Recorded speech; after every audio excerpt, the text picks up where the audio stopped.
लचकावा ताड़ू, दिलावा पे बिजली गिरावा ताड़ू। पतली कमर लचकावा ताड़ू, दिलावा पे बिजली गिरावा ताड़ू।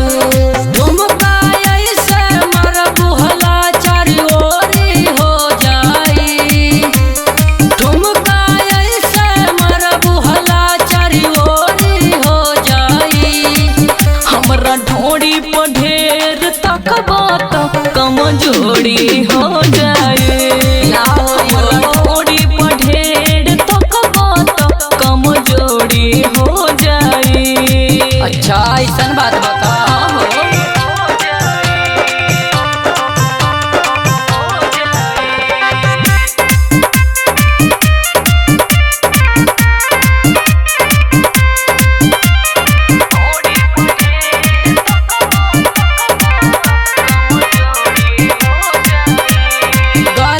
गाले दा दहिया के हड्डी, पैसा देखब तो छुए देब बॉडी। अच्छा हाँ हो सुना बोला।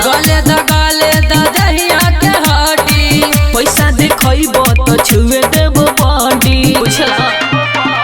ज्यादा छुएबे सबका कटोरी हो जाई। अच्छा ज्यादा छुएबे सबके कटोरी हो जाई। हमरा ढोड़ी पर ढेर तकबा तो कमजोरी हो जाई। हमरा ढोड़ी पर ढेर तकबा तो कमजोरी हो जाई। बुझला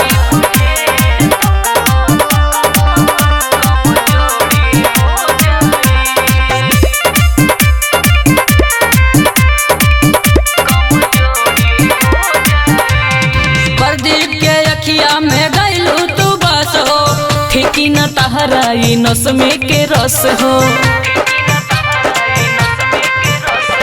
प्रदीप के अखिया में गइलू तू बस हो, ठेकी न तहराई नस में के रस हो।